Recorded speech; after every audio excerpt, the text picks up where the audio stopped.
What's up guys, Spin Firearms here, and today we're going to be talking about a new offering from Olight. But before we get started, hit the like button, drop a comment down below, let me know in the comments what you carry today, what's your home defense setup, your go-to light, and also subscribe. If you like firearms, if you're as passionate about firearms as I am, or as passionate about your everyday carry setups and self-defense, you have found the right channel. Because over here at Spin Firearms, we really dive deep into everyday carry, versus just reviewing firearms and stuff like that. We get into holsters, little parts, sight setups, grips, magazine base plates. We do everything over here.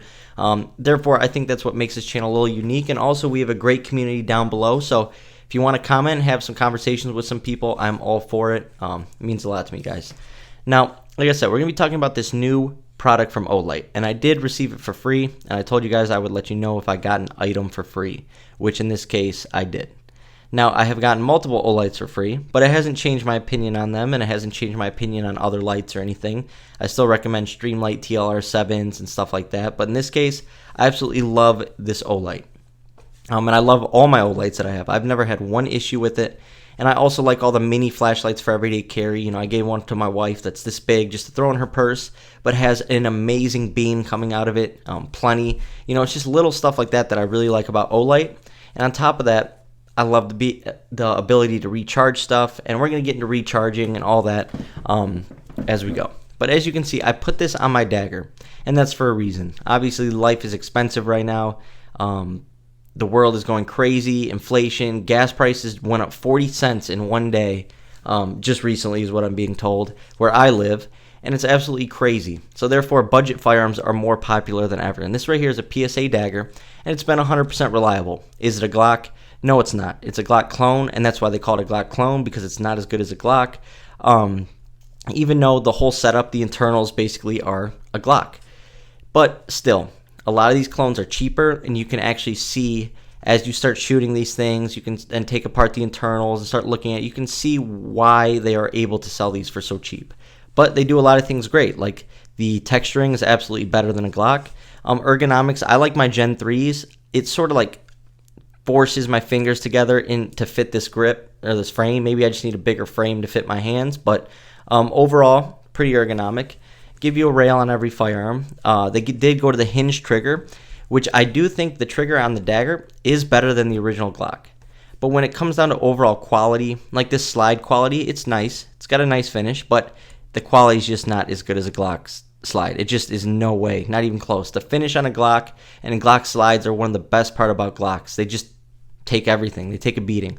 Also the barrel. You can see right away the barrel is not as quality as a Glock barrel. Glock barrels are, regardless of what you say about the rifling and stuff like that, the exterior is really well at resisting wear and not interfering with the firearm's actions. Whereas I feel like this firearm rubs more than the average Glock, and it is what it is. It's a budget firearm.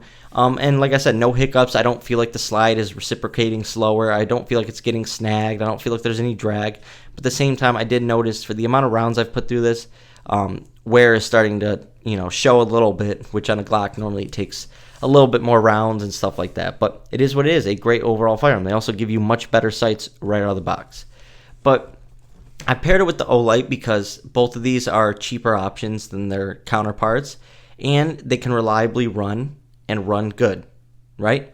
I shoot the dagger really well. I actually like the hinge trigger, like I said. I think it is a better trigger than your average Glock, and it's not as good as the old Smith & Wesson hinge triggers like you see right here. But basically, instead of having a dingus stick out the front of the trigger, like this Glock 42 right here, it's that hinge that acts as that dingus, if you guys were wondering. That little piece right there is prevented from allowing the trigger to fully decompress, allowing a round to go off. So unless that hinge is activated, whereas like the Glock is almost like a two-step part, which I do prefer. It's two steps. You need the dingus in and the trigger. But it is what it is. I actually like the trigger on the dagger. But this Olight right here is a beast. And my point is, this is a cheap home defense setup that you can have that will run reliably and be very, very effective. Now, this is the Olight PL Turbo Valkyrie. Now, I have some other Valkyries from them. I have one on my Glock 45. I have a bunch of Olights. And they've all ran great, and they've all ran flawlessly.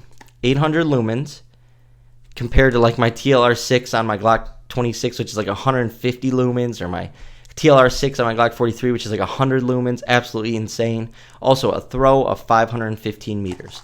Now, when it comes to home defense, I like to have a plan. I think the plan is just as effective and just as smart to have as a good firearm setup, right? You need to know how to get to places in your house, how to get there fast, how to get there with cover, especially entry points like your garage, your front door, your back door, maybe your porch, whatever the case may be. You also got to know what to do with your kids, your wife, where extra rounds are going to be, extra mags, because the difference between self-defense outside your home and your home is a lot of times at home it could be a legit gunfight with some distance in it, whereas self-defense encounters tend to be more up close and personal outside of the home. It just is what it is. It's people close to each other within 25 feet, stuff like that. So at home you need to be more prepared. You need more ammunition. You want a more effective setup, and you also need to see where you're going to, because chances are it's going to be a break-in at night where all the lights are shut off, and you're going to have to find your way to that place, to cover, to the most advantaged spot you can get in your house. And on top of that, you got to do it effectively, fast, and without getting hurt, right? And so having a light is key for more than just identifying your target. But you do need to identify your target, which is why this is how it's designed. That center beam just lights up your target in front of you. For instance, if you do like a drill through your house, and use a chair as the target, this beam right here, and no, this is not going in front of the firearm. This is just how it looks with the camera. But that right there is for identifying your target. Everything else is for identifying the other targets, seeing your backdrop, seeing what's behind you, seeing if there's other people coming. And I think that's absolutely huge. And this light is almost blinding when I'm looking at the reflection off the table. Now, once again, very easy on-off. I don't know if they changed something, but the ability to turn it on and off is so much easier. You can press this way, or you can press down with ease. It's much lighter, which I know people are going to say, oh, the lighter button, when I put it in my safe, I'm accidentally going to press it and it's just going to die. Guys, that's not on them, right? That's on you. Check in to make sure, and that's not even a big deal in the long run. Always make sure your light works, though. If it's your home defense firearm, you need to, before you go to bed, quick on-off, right? Just make sure that it's running, make sure that it's good to go. But it is so easy. You heard how fast I did that. I mean, it is... You don't even have to try, and it's also very close to this trigger guard. So if you are putting your finger here, keeping your finger off the trigger when you're handling your firearm, you will easily be able to reach that. And if I can do that with my fat, stubby fingers, then you guys can too. But yeah, I absolutely love this light. And another thing is they talk about rechargeable lights at Olight blowing up because there's that one situation. I work with Milwaukee batteries a lot. I also know people who work with DeWalt. I've heard stories of Milwaukee batteries blowing up while being charged. DeWalt batteries, any lithium battery has the ability to blow up. And I'm telling you, that person did not have their Olight charging for 15 minutes. They didn't have it charging for 45 minutes. They didn't have it charging for 3 hours. It was probably sitting on that charger 24 plus hours. And what happens with that? When you're having the transfer of energy, you have all that heat forming. It just is, it's how it is. It's how you charge stuff. And that's what made it blow up, was 2 days sitting on the charger, 1 day, 3 days maybe you left and forgot about it. That's how they blow up. They don't blow up for charging it for the 45 minutes you need to charge it for. And also, with that being said, this is not a rechargeable. This takes batteries. So that's absolutely awesome, and that sort of defeats people's arguments of, oh, they blow up when you charge them. Because out of all the Olights I've had, never a single issue. But I'm also smart about it, and I say, okay, I only want to charge it for 45 minutes. Because another thing with batteries that are being recharged, the more you leave them on after they've been fully charged, the worse the battery becomes. It just is what it is. So I charge mine for a very minimal amount of time. What am I going to need this light for?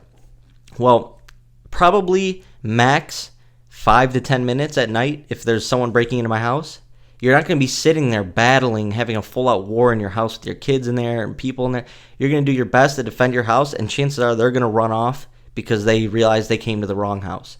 So as long as you have enough light to last 5, 10, 15 minutes, you're going to be just fine. It's all you really need, so you don't need to be charging it in full every single time and keeping it on the charger. But like I said, this takes regular batteries, and this is one of the best lights I've ever used. I think this is a great setup because you're getting a light with a reliable firearm for $500. This setup right here would be about $500, the cost of one Glock without a light. So just a great overall setup. Like I said, it was sent to me, but I do like it, and I probably will keep it on this setup for nighttime shooting. So hopefully next time I go shooting outdoors, I will do it at night and I can start using some of these lights and showing you guys how effective they truly are on targets and being able to see what's in front of you. But anyways, guys, if you liked the video, I really appreciate it. Hit the like button, drop a comment, and subscribe. Thanks for watching.